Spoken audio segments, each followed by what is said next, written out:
the magic powder that almost destroyed a city of over 1 million people. What was inside the capsule that 2 Brazilians stole from an abandoned private clinic? Why did the authorities, upon learning of this, cordon off several city blocks and ultimately order the evacuation of more than 40 homes?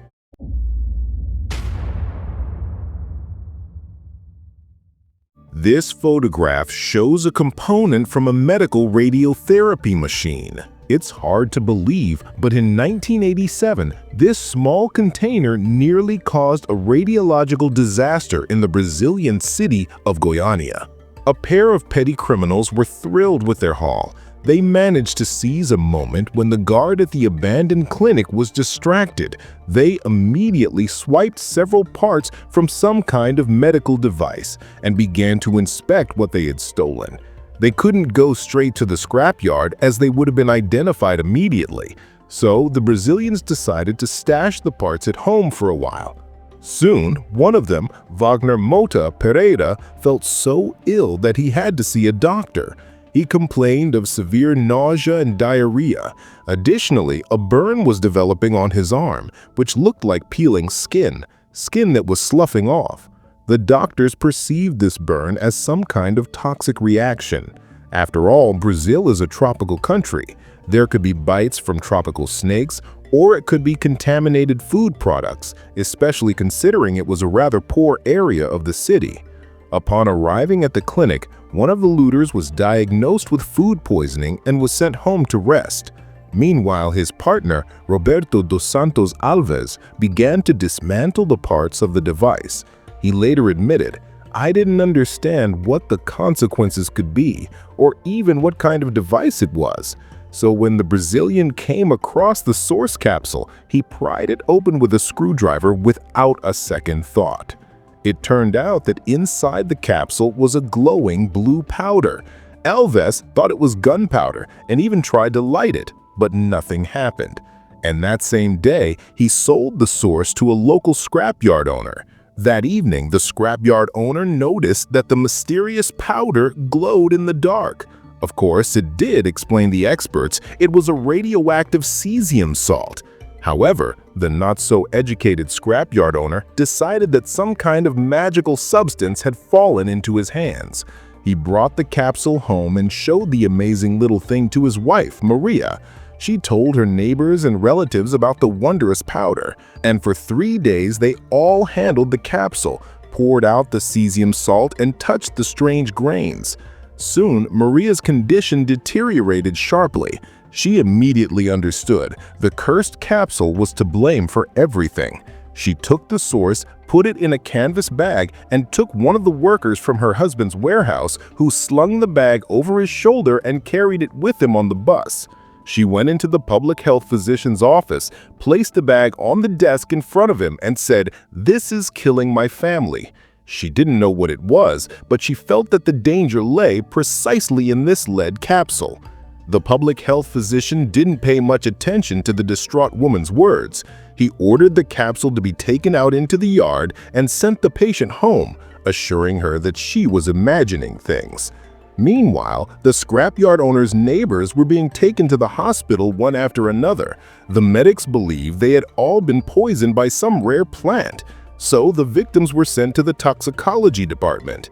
A few days later, the public health physician found out about this and finally remembered the bag with the capsule. The first thing that came to his mind was to measure the radiation level. He asked a physicist friend for help. The physicist takes a dosimeter, arrives at the public health surveillance building, turns it on, and the dosimeter goes off the scale, meaning it immediately shows the maximum reading. No matter where he points the dosimeter, it's maxed out everywhere. What does he think? He doesn't think it's radiation, he thinks the dosimeter is broken. So the physicist brought another dosimeter. It also showed an off-the-scale level of radiation, which the specialist reported to the public health physician and then quickly retreated, realizing how dangerous it was there. A few hours later, Brazilian authorities convened an emergency meeting. By then, the highest levels of government knew.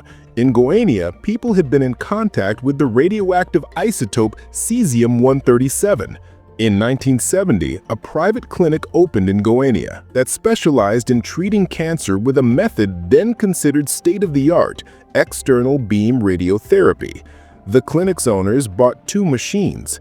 As a radiation source, one used cobalt-60, the other cesium-137.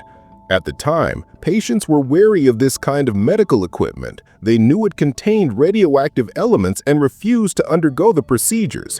Even the staff was reluctant to be trained to work with such machines. So the clinic owner invited a regulatory inspection. Specialists inspected the equipment and assured them that with proper maintenance, it was completely safe. The hospital operated successfully until 1985. After that, the owners decided to relocate. They moved all the equipment except for the ill-fated cesium machine. The building was resold to new owners who froze all activity due to some legal disputes that were happening at the time. The walls of the building were demolished as they were no longer needed. Only the room where the radiotherapy machine was stored remained. The security guards were not properly informed. The abandoned radiotherapy machine was indeed guarded carelessly. But here, experts explain, one must also understand the specifics of the city itself. Goiânia, the capital of the Brazilian state of Goiás, is a real metropolis by local standards. Here, elite neighborhoods have always bordered slums, and the rich have lived alongside the poor. In Brazil, class determines everything, and not everyone has the opportunity to study and get an education. The slums are home to poorly educated people who can't read or write and certainly lack any technical literacy and do not understand the dangers of radiation.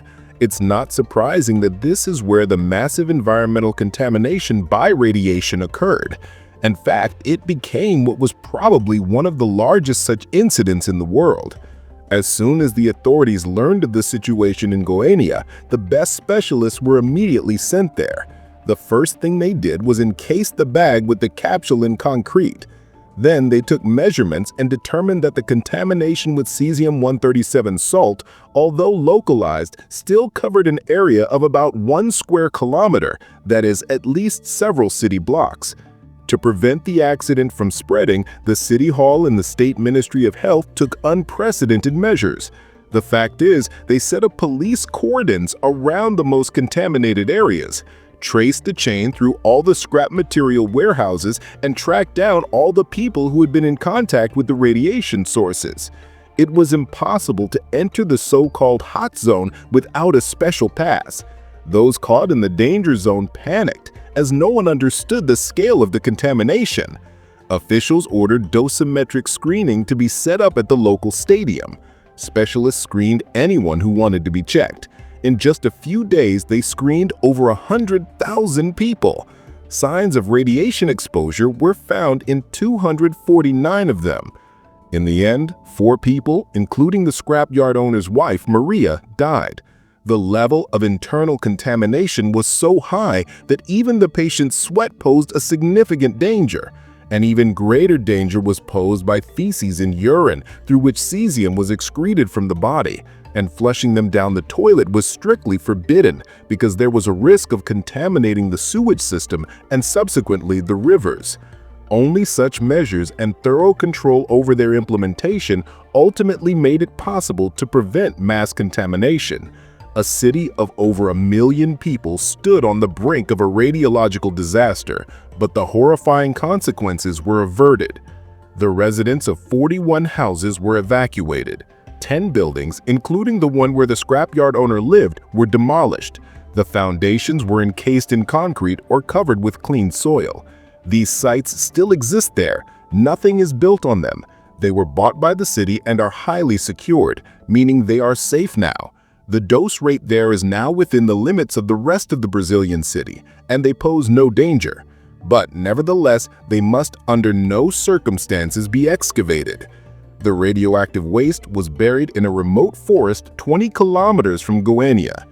Those who were involved in opening the capsule and survived were not punished by decision of the authorities, as they all had received a large dose of radiation, which led to severe disability.